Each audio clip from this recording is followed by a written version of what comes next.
Why hello there, fellow scrappers and belters. Rodamon here. Thank you for tuning in to Starsector Homeworld. Episode 31. Collecting the Spoils of Bounties.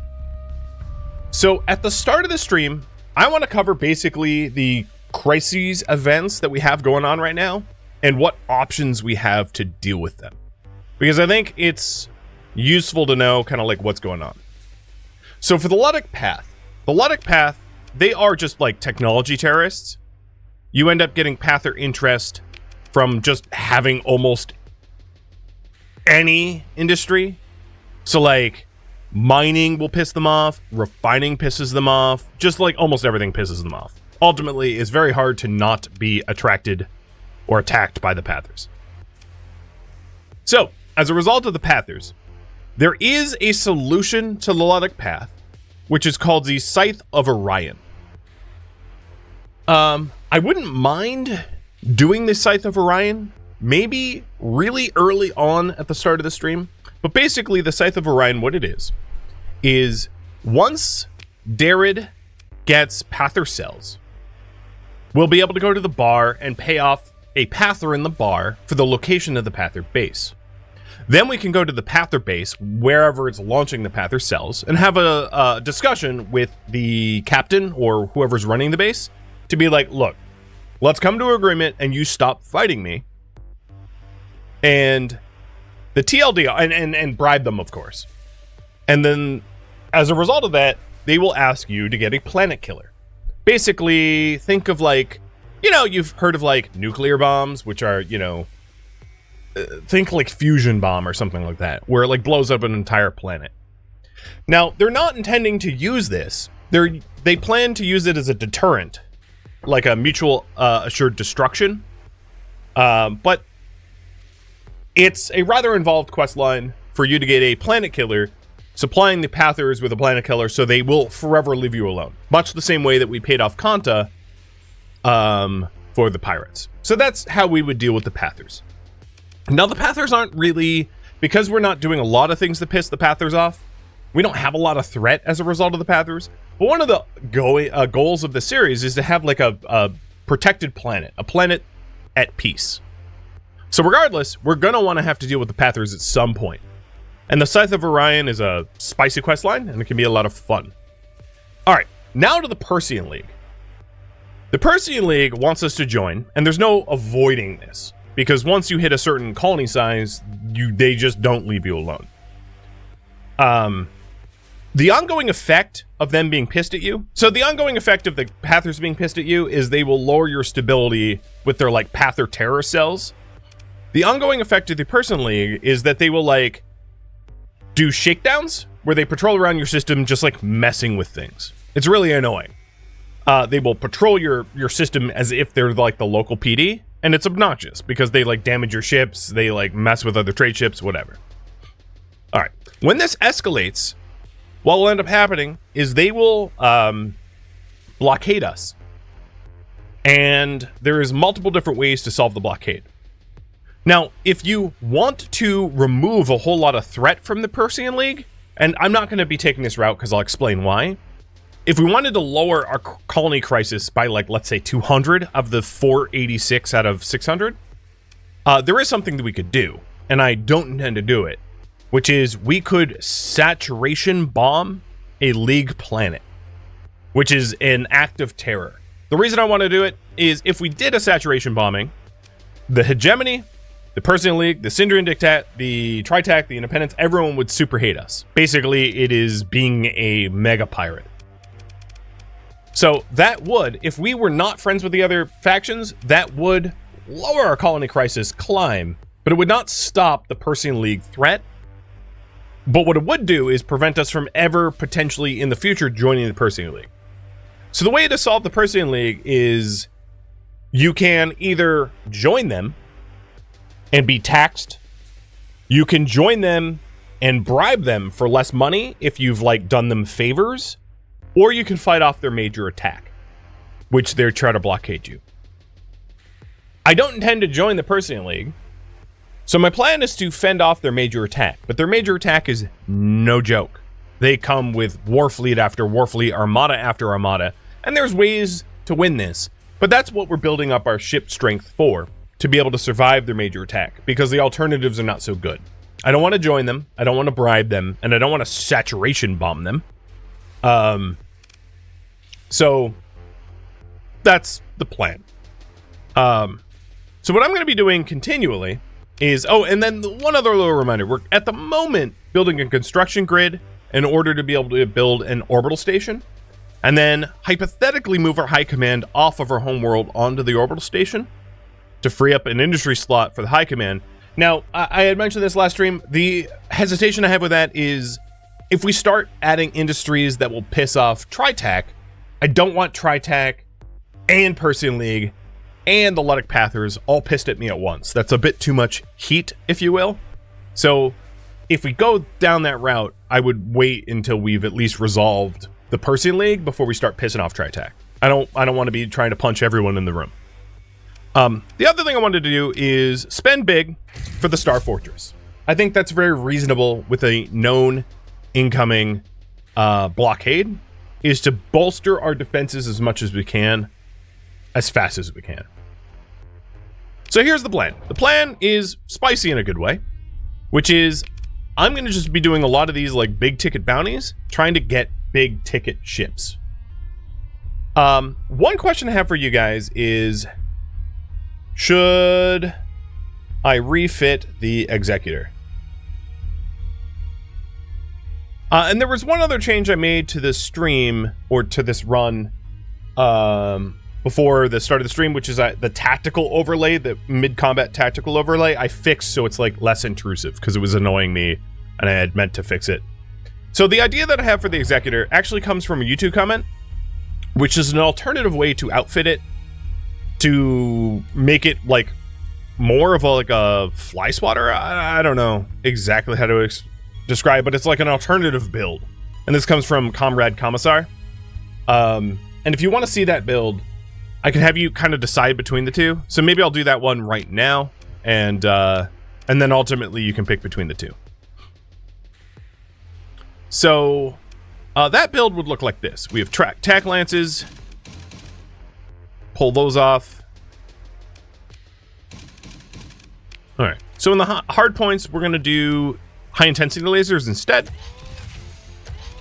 And then here, we're going to do IR lances. I'll leave the grav beams in because they're kind of nice. And then the ballistic hard points. One of the reasons why I considered changing this over is we ended up getting...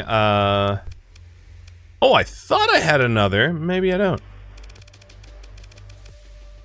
Well, shoot. I thought I had another hypervelocity driver. One. I don't know how I only have one. It's kind of nuts. But alright, hypervelocity driver. I'm going to leave these two medium ballistic mount hardpoints empty, intentionally. And then on the back here, I'm going to put in tack lances instead of burst PD, because I have a dual flak back there guarding my rear. Then I'm also going to add in advanced optics to raise the beam length. And there we go. This is a slightly different. So for weapon groups, I'll put the squalls on 7. High intensity lasers are going to be on 1. Grav and IR beams will be on 2. Hypervelocity on 3, 4, 5. Nothing on 6. I'll even put the gravs on 6. There we go. And then the mode for the high intensity lasers will be linked, not alternating, because it doesn't even make sense to have alternating lasers. That's crazy. So this is the new build. And just to run a quick simulation of what this would look like. And you can see the tactical overlay on the top left is like changed. It's fixed because it was ugly as sin before.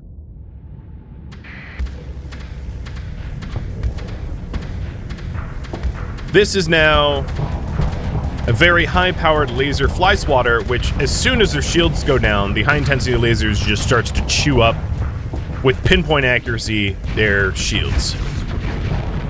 And one of the reasons why this is good is the flux and capacity of the executor is not that great, so using more efficient weapons so that there's less of a flux surge works to your benefit. So as you can see, I barely used any flux. We cooked it real good. So we'll run around with this thing. And if I get another hypervelocity driver, what I probably end up doing is put 2 hypervelocity drivers in, and then in the middle we'll do a dual flak. But I'm going to hold off for that until we, you know, have the stuff. Additional options for S-mods. As soon as we have the ability to put in solar shielding, I want to put that in. And then maybe... I don't know what else I'd want to S-mod, to be honest.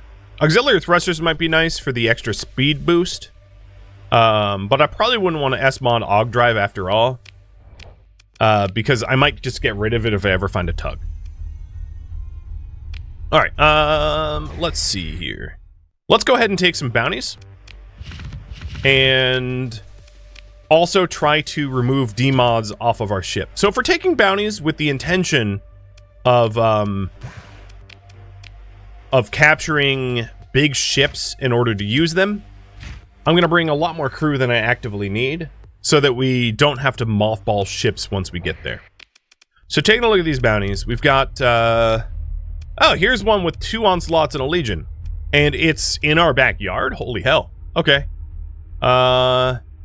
Giant primary star, barren bombarded world. Probably right there. Magmel.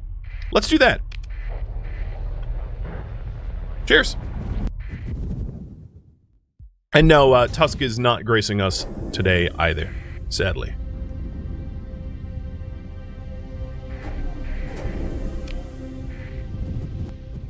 Yes, I said fly swatter, but I did just nuke a capital ship. And then if you guys don't like this build, I can always switch it back to the attack lances. It's a bit of a spicy fleet compared to ours, but you know, I'm fine with it. Bring it on, big boy.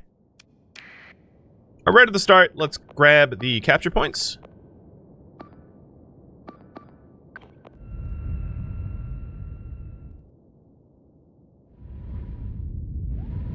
And yeah, it's a pretty ship. I might want to consider something other than squalls, though, because, well, the advantage of the squalls is they do keep the enemy suppressed, so they can't, like, push their advantage if I'm trying to back off. So there might be a reason to keep the squalls. But in order to make this fight a little bit easier, I really want to capture the other points and then deploy to have a big ol'... Yeah, there we go. 40. To have a much larger force to be able to deal with their 3 capital ships, because I only have 1 capital ship in this fight.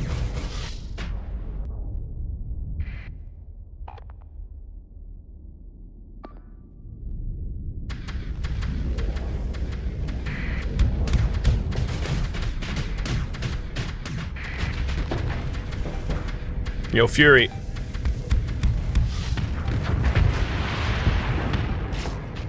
Alright, there we go. I have a lot more ships. And what I'm going to do is I'm going to tell everyone to hold, like, kind of the central spot. While I try to just melt their stuff. Before those onslaughts and legions go to work.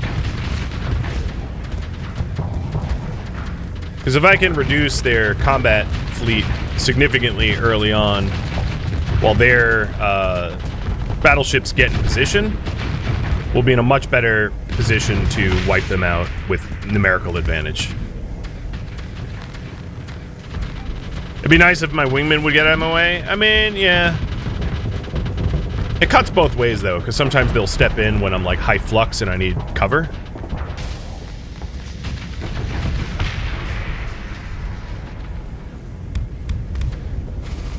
One of the nice things about this is I don't really have to time high energy focus with the attack lance cooldown. That's a big advantage of this build, because attack lances, if I ever fired the attack lances and then mistimed it with the high energy focus, doing 50% more energy damage, it would result in basically me doing nothing, which is, this build allows me to just fight a little bit more easily. Yo, Eradicator, please, please. Watch it. Alright, so that champion is gonna need some help. He's got like 2 onslaughts in his face. I think I'm gonna keep cleaning up these wings. No, I'm gonna commit to helping them in the center. Someone's gonna get bombed if I don't.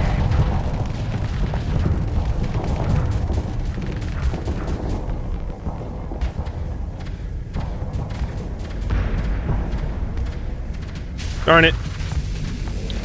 Stupid wingman blocked for the Legion as the Legion was venting. And I know I have like 2 eagles up my bum. I think I need to get rid of these eagles, truth be told, as much as I want to focus on the big guy. Because these eagles are just going to keep my flux at like max if I don't deal with them.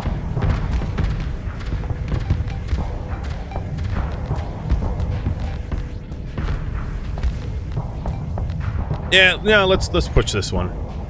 I bet I can cook it. Come on, Eradicator, help me. There we go. Cook it. Microwave. Alright, and they did just lose a Centurion. It's good. So I know I'm absolutely not helping with the capital ships, but I am, hoping that my own captains keep the capital ships relatively busy as I, like, destroy their support fleet.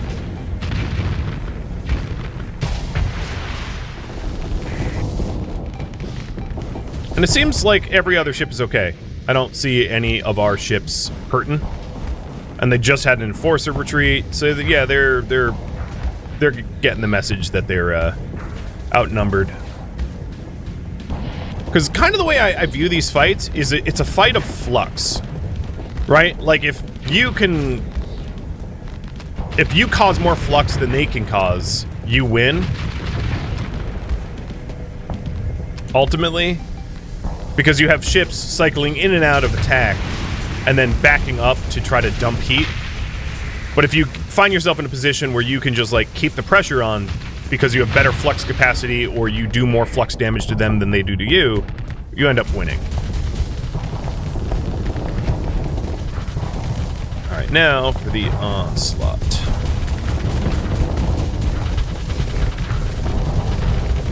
And I turned my shields off because it wasn't even looking at me. Alright. Eradicator, please do not step in front. And this thing cannot deal with my flux.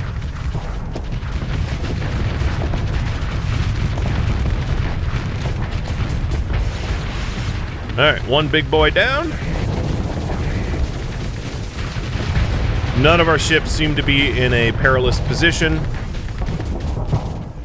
I might need to... You know what? I'm going to get rid of these little wingmen. They were firing me during that fight, and they're really easy to kill. And then I'll go back to the Legion and the other onslaught. Mostly because I'm not really worried about the Legion or onslaught, like, destroying any of my ships. They don't seem capable of it. If they would have, if they could have, they would have.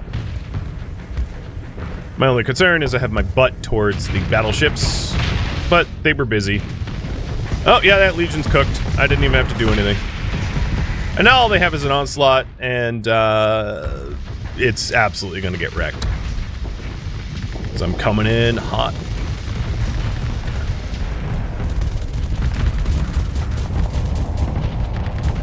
Stupid corpses! I'm being blocked by your dead friend. There we go. He's done. I completely blocked that Eradicator. It's not exactly my fault. The corpses of the other battleships are, like, super annoying. Actively in my way.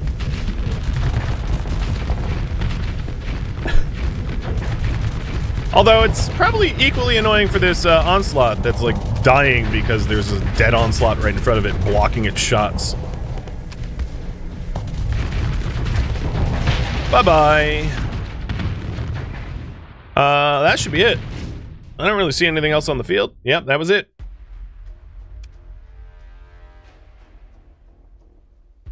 Well, in terms of XP, I got 5,000. and everyone got about 1,000 or less. Don't worry, guys. You totally contributed. All right, I'm going to let them go. Consider ship recovery. We got an onslaught. It's got hella D-mods, but hey, you know, it's a capital ship. I don't really want anything else. Actually, Moras are pretty good, and that's only 2 D-mods, so I'll take the Mora too. Let's see. Take everything. And I had, and Banlish got rid of the special modifications, so I have a fewer D-mods on my own capital ship now, which is awesome.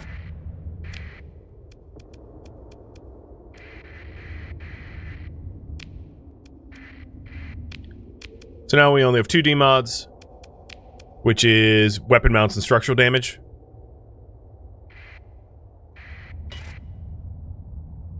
Nice.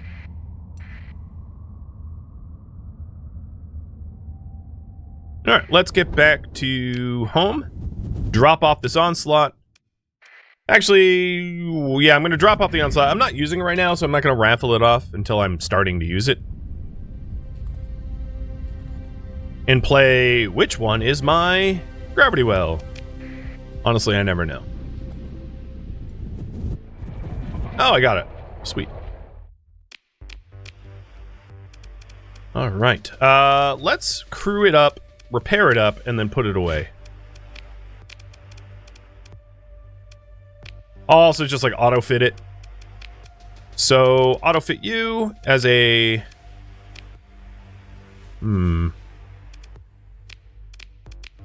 Ooh, I like that build. The assault with 2 typhoons.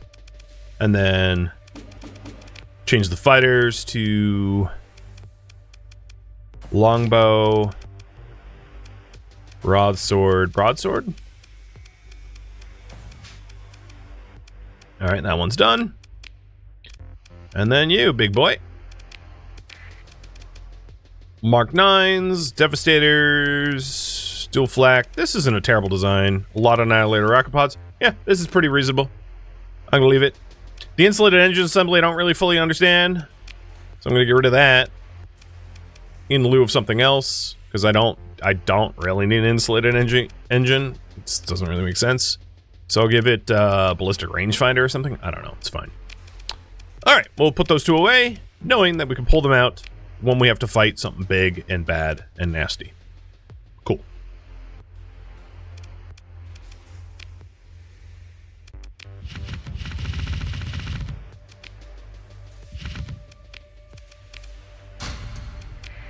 All right, looking for other bounties. So this one is like a Devastator. It pays, but it doesn't have really good ships. So I think what I'm going to do is I'm going to go into... Well, this one's pretty close. You are... Dwarf Primary Star, probably this Red Dwarf. Hiding in Barren World, so probably that world. Yeah, this one's not that far off. I'll do this quick.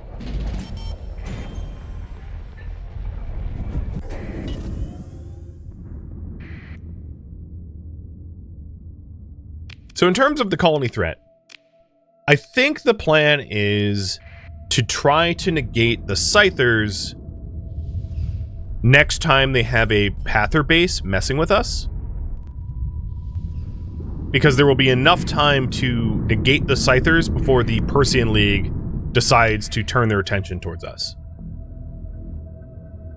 The Pathers, the Scythe of Orion.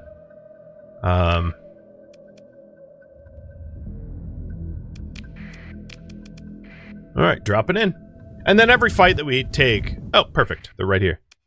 Big deployment point fights like this one will help to remove D-mods off of our fleet, provided that we don't damage our fleet in the process. So, like, I think it's useful. And then once all of my current ships are undemodded, then we can go back and, you know, swap them out. Focusing on removing D-mods from like a single ship at a time, where only one has D-mods. But I like this build. So, question. Should I keep the Hills build or go back to Tack Lance?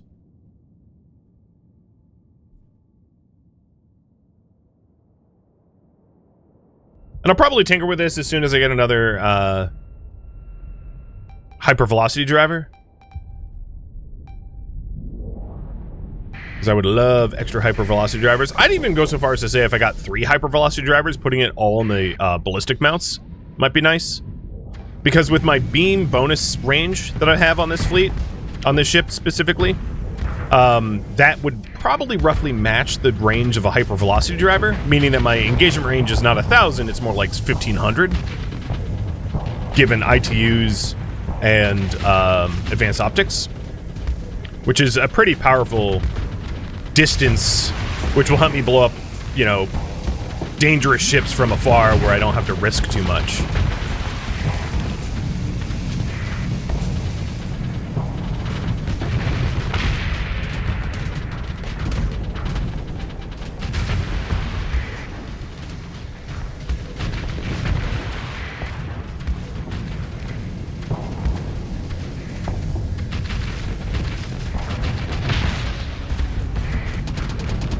So you can see my flux management is pretty good.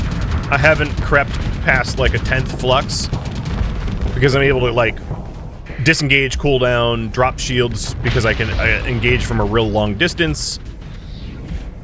I'm essentially really truly taking advantage of my long range to the point where the enemies can't even hurt me, therefore I don't need constant shields up. My shield raise rate that might be smart to mod up at some point though. Accelerated shields, because this build has me drop shields pretty frequently.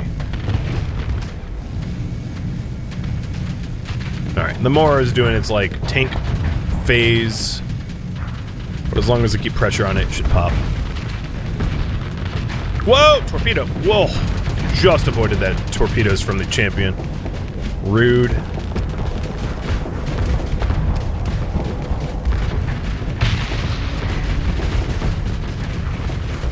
Alright, I think they're pretty dead at this point.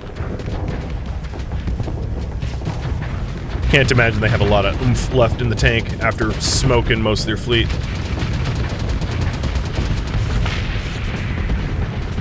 Alright, Apogee. Am I going to be able to recover you?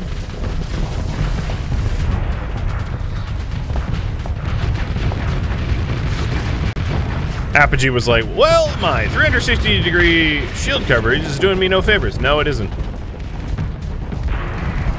The other thing that this build works really well against is phase ships, because there's nowhere to phase anywhere close to me that would be otherwise safe. Because the range is just so ridiculous.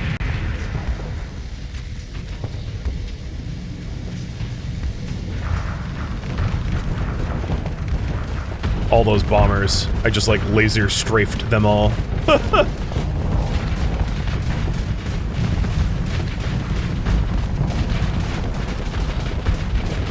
So I could deploy more ships with my deployment points, but like, why would I need to? These guys are just being ground up into scrap.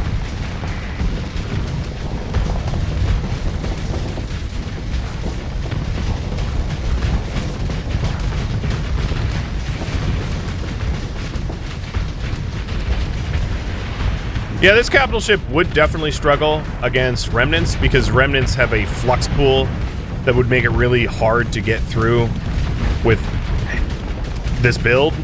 But if I had backup from my other capital ships, then that's a different matter entirely.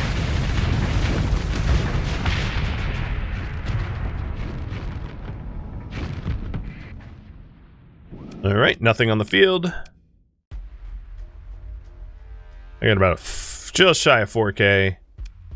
Ship recovery. Apogee. I'll take it. That champion has probably too many demods for me to want it. Oh, before I do that, did anything get repaired? I don't think it tells me in this screen.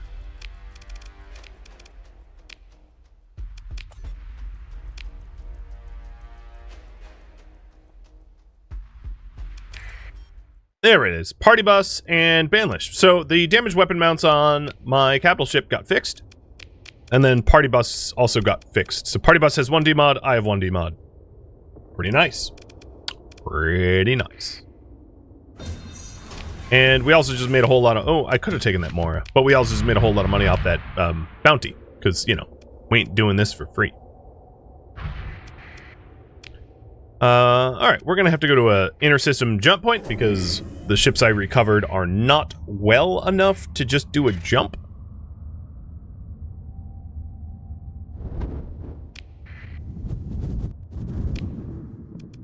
And we'll head back to Dwell, drop out these ships, and regroup. We might have to go into core to find some better bounties, because I'm not certain I have a list of bounties that are, like, decent at the moment. Most of them seem lackluster. I'd really like to take bounties that have, like, capital ships, so we could get more, like, onslaughts and Pegasus and stuff like that.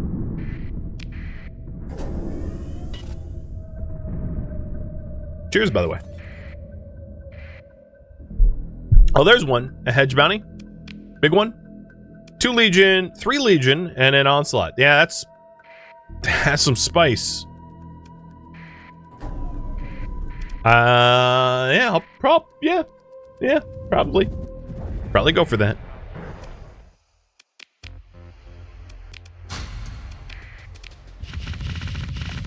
So, I did get a question of how I'm doing this.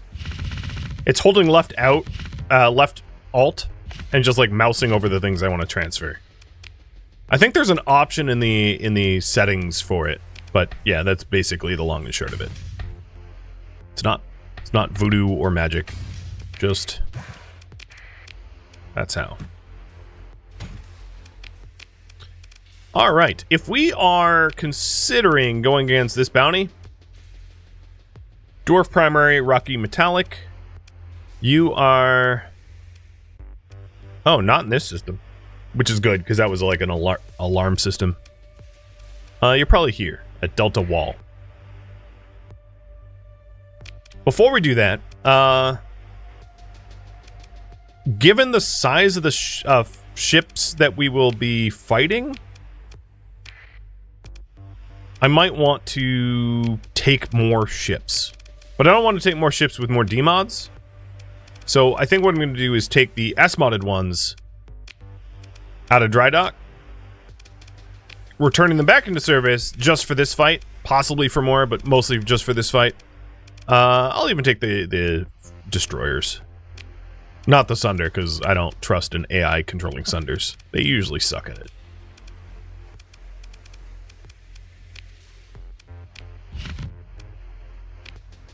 So we've got more ships. I also might want to take one more big ship. Tachyon Anon. Oh, God. Yeah, let's take the Tachyon Anon. I wanted another big ship. This ship is big. Let's just give it a quick glance, rifle it off, but make sure that, like, it's not built dumb. So let's stick a level 7 in there. That one will work. Refit. Flak, dual flak. Ooh. For the center here, do we still... Hypervelocity? No? Really, no? No. Okay. I'll just dual flak it then. Mark 9s. We could Goss. I think Mark 9 makes more sense. So the thermal pulse cannons have a range of 1,000, which is the built-in weapons of the onslaught. So you'd want something about 1,000. Mark 9s are 900, so they kind of work out. There's not a lot of large slot ballistic weapons to begin. I mean, there's not a lot of large slot weapons, full stop, I suppose. And then the other things here are rocket pods. I don't know about the heavy autocannons, though. I might need to change that. I'm not really sure what I would want to put there, though, in lieu of that. So, unless I have a better plan, maybe like leaving it the way it is could be smart. So for the large ballistic slots, Goss is really good in shields. Hellbore is pretty good. Molnir, maybe I'll do a Molnir instead of the Mark 9. Or even Goss. I mean, the advantage of Goss is has really good range and his anti-shield. The problem is I'm worried that it will the onslaught will only engage it at 1200 and not close. So yeah, to that, maybe I'll just do Molyneux and I'll do devastators on the side. All right, in these ballistic slots, possibly heavy maulers. What was in there before? Heavy autocannons? The problem with the medium slot ballistics is they typically don't have like 1,000+ range other than the ones I don't have. The high drivers. So yeah, I guess I'll put in maulers instead of and in the back we'll just do more. Forget the Lato cannons. In the back we'll do dual flak, so you can't come up from behind. And then these small ones, maybe railguns.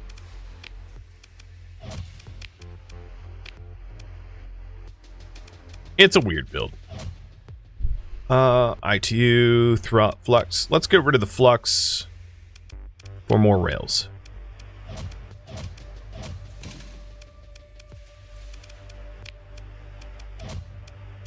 I probably built this poorly, in truth. But, you know, whatever. We'll give it a go. All right. Pulse, thermal pulse, linked. That's fine. Rocket pods, I'll put on 7 as auto. On 2, we'll do Molyneux. On 3, we'll do Devastators. On 4, we'll do the Flax. On 5, the Rails. On 6, the Maulers. Cool.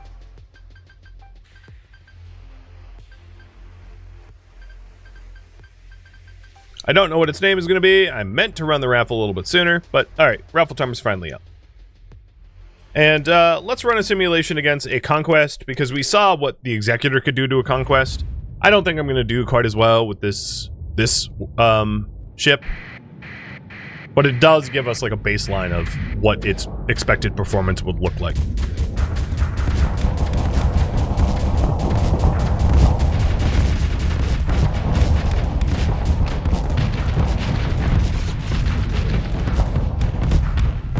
Get over here.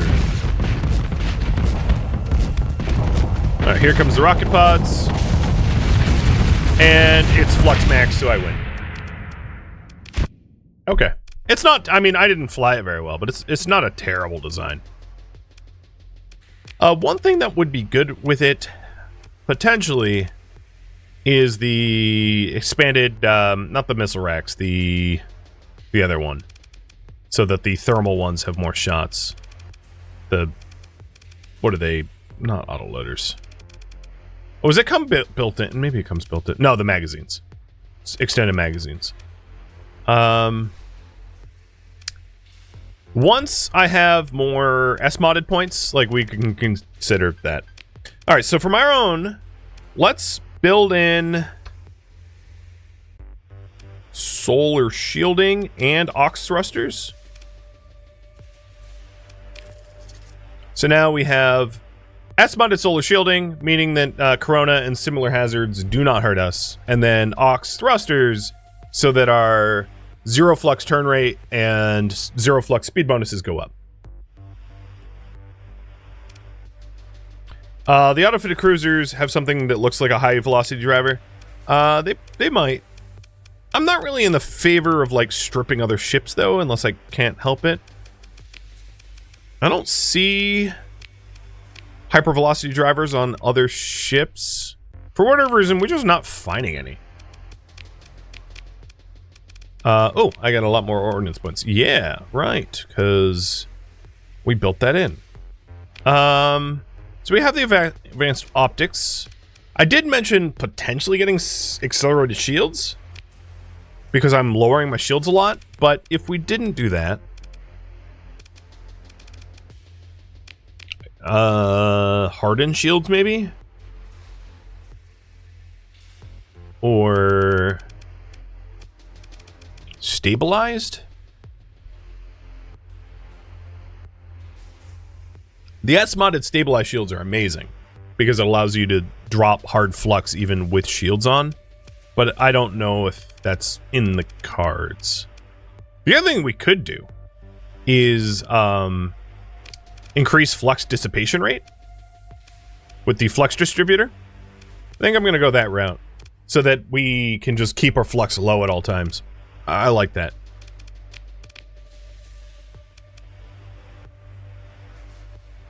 All right, let's get over to Wall.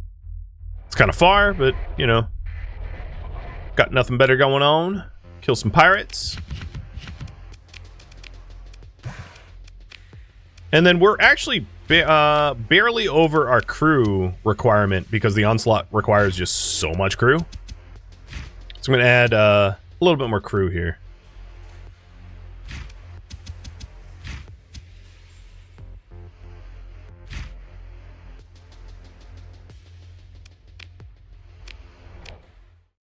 All right, we're good to go.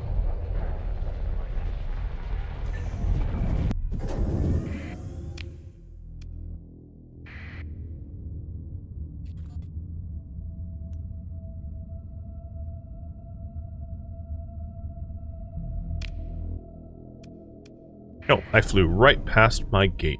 Good lord. No, that's not what I meant to click. No, whatever.